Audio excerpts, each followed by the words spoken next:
Much cooler today. Whew, I just had all of my good energy drained out of me by a dear Jewish friend, Avi. She comes up in the story later on. So, where was I? Right. Okay. So yeah. So Sarah and I split, and at that point, everything was shattered. I was found found wanting in so many ways. I don't even remember. This is the part of the story that gets all muddled and confused for decades now, going forward. Up to this point, it seems pretty clear, but wading into these years, I don't know how we're going to do this.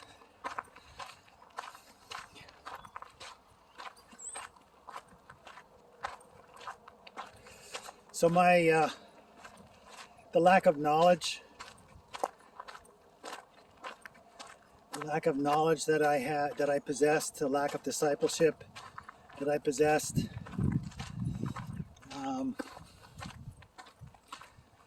lack of experience in sexual matters, romantic matters that I possessed, all conspired against me. I found myself completely lacking, completely wanting in relationship, other than the keen desire to have a relationship, this incredible yearning to have a relationship. I had no skill set at all, and for the first time I was thrown into the world of knowledge, of books, of learned books that went back thousands of years at the university. Seemed that was something too. That just sort of bore witness to my ignorance. So so the university weighed me and exposed my ignorance, and my wife weighed me and exposed my ignorance. And the light, whatever light I did have in that original encounter with Christ, when I first read the gospel, seemed irrelevant. It just seemed so small in comparison. Now, but that little, that little mustard seed has never, just kept growing. Didn't matter how much knowledge or experience was piled on top of it. Didn't matter. Just kept growing, eventually outliving anything I learned, any deviation I took, any error I poured myself into. None of that mattered. But at the time, I was cast out into the wilderness, of which I'm still walking, although now I cling to that same Christ, the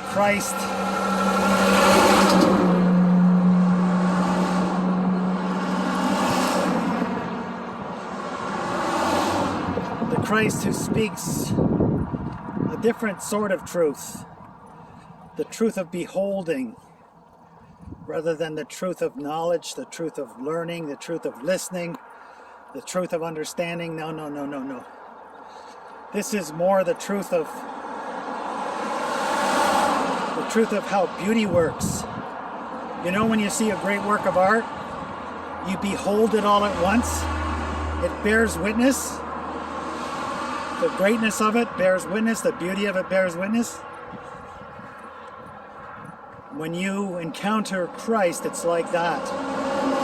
It's all of a sudden and all at once. You just know that you know. And you know that you know that you know. There's no way to explain it because you didn't arrive at it through explanation. There's no way to define it because you didn't arrive at it through definition. It's like meeting somebody, you know, you ever meet somebody and you just immediately know them.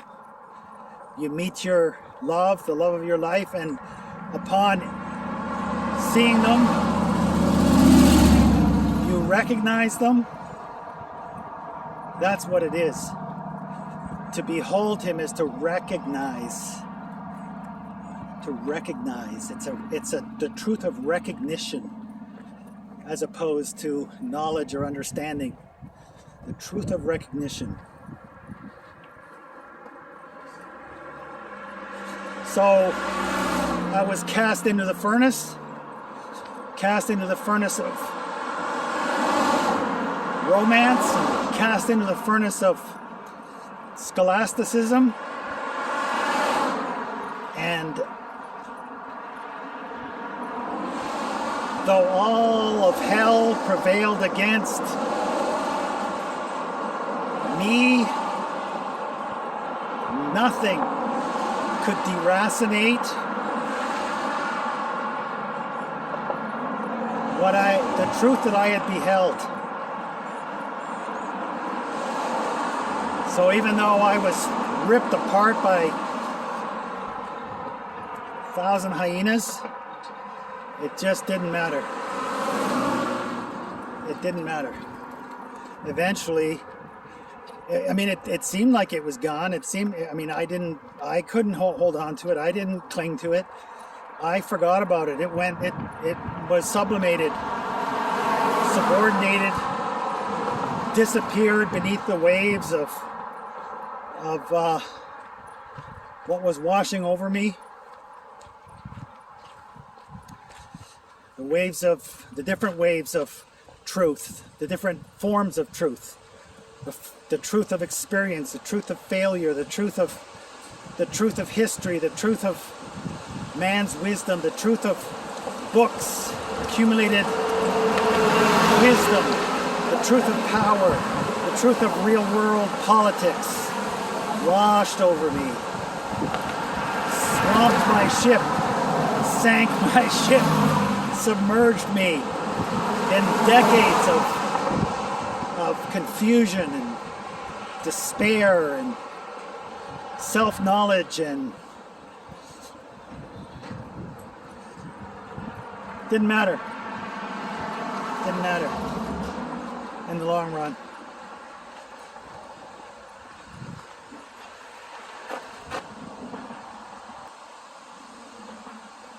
I had to take my coat off, it's hot, got hot. But for the time being, for the moment that I'm talking about, the world won.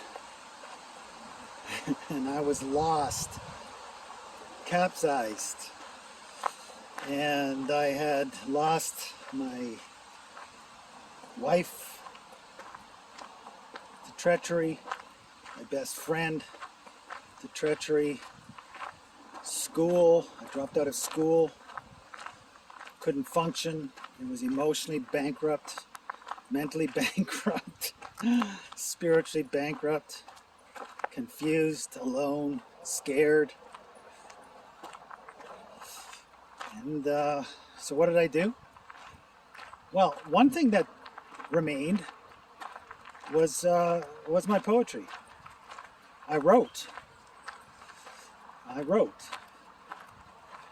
That gift that God had put into me continued to flourish.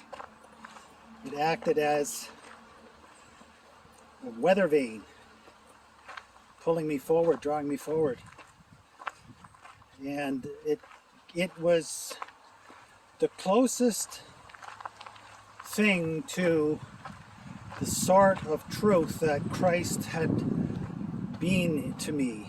Christ revealed himself through this act of recognition, and my art, my poetry, was written in that style, the lyric style. I wrote and recognized, I could recognize myself in it. I was, in a way, I wasn't learning about God anymore. I was learning about myself in relation to all of these disparate bits and pieces that had been, the flotsam and jetsam that my life had become. And of course, not of course, but I was captured by this artistic identity because, quite frankly, I was born and raised in such a vacuum that I was susceptible to any identity. Any identity was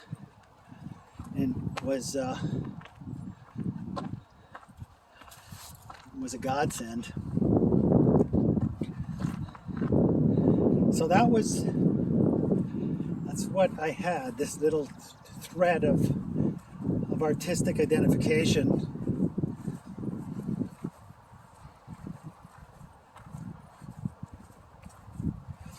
So I began to hang out with artists.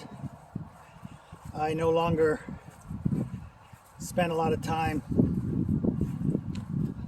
doing anything except hanging out with artists at cafes and, talking about things of the world, sure, spiritual things, but now spiritual things could mean just about anything. There was no real discernment.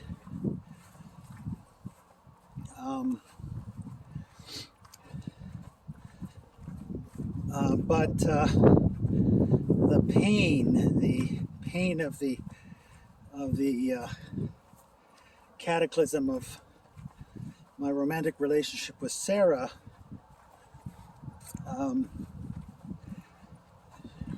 was just crippling. So there was my brother moved to the same town that I was in, and he was getting involved with this Christian group, and I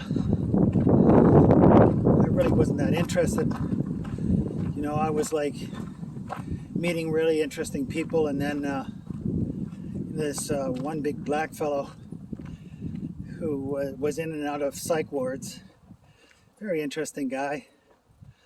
We started hanging out with him, dragged him home one night, and we were all talking, my roommates and I. Can't remember who was all there, but this was still a time when I had friends, men in my life. Hey guys. And and something brutal happened, like I thanked him for coming over, and he basically said in front of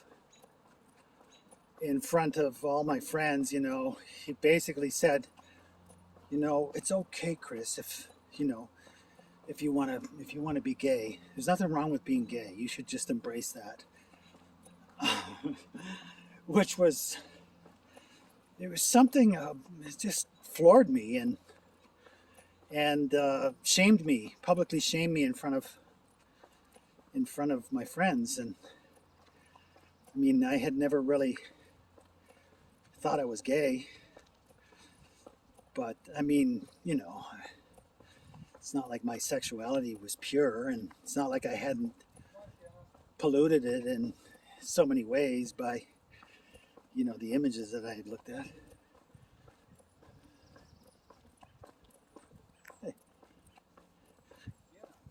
because I had. So, but it I can't even explain. It cut me to the quick, and I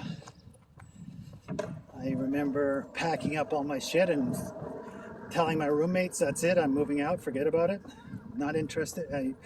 I asked my brother if I could come stay with him for a while, and started wanted a new course and started attending this very radical evangelical church group, private church group, and my best friend at the time, I dragged him to the service with me, and this skinny little preacher man came right over to us, singled us out, and put his hands on my head and Daniel's head, and he said, "You two are twins in the womb, and one will go before the other." This was like back in the 80s. Whatever, we shrugged it off, and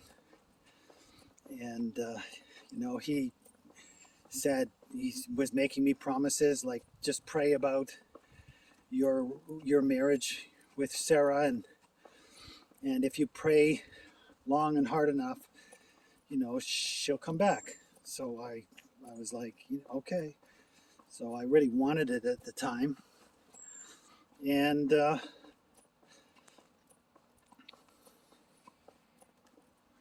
began to attend this group, and spent a lot of time in prayer, walking alone. Kind of, this set up the pattern for my life, more or less. And walking alone and praying for the return of my wife, who was not only alienated from me because of my behavior, but alienated from me because of her behavior too. So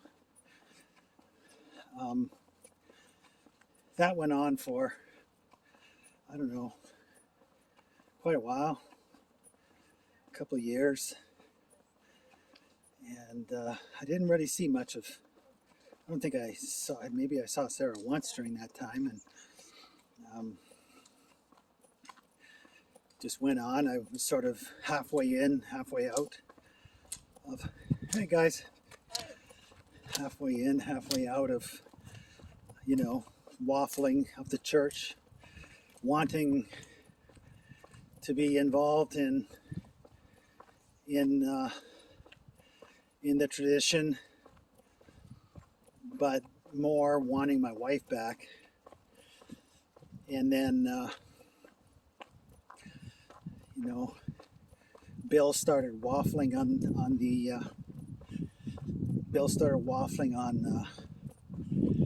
whether she would come back or not, which really alarmed me. Felt deceived. And then she followed through with divorce, and once I got the divorce papers and signed them, I considered the matter closed, and felt felt betrayed. Stopped going to church. And there was another significant thing that happened during that time. Was I was praying, and I was thinking about my parents and trying to figure out, like, why is it that I have no feelings for my father? I had feelings for my mother. The feelings I had for my mother were anger, frustration, sense of, injustice, like negative feelings, but they were strong. But I had no feelings for my father. And then in this horrific, it wasn't, it was from my gut, this horrific feeling of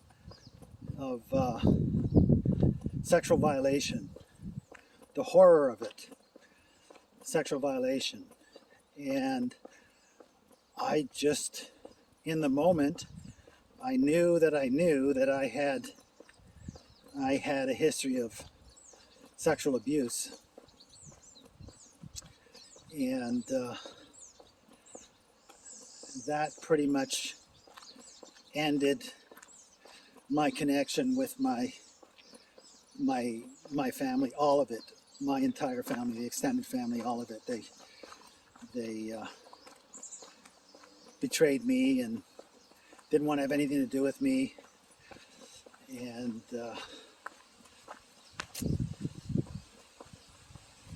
had to walk that out. So that opened in me,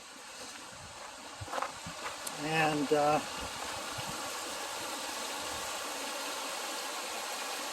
that enough for one day? Just trying to see where we're at.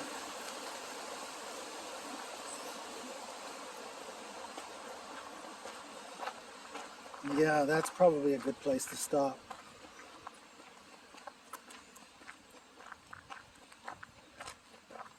Okay.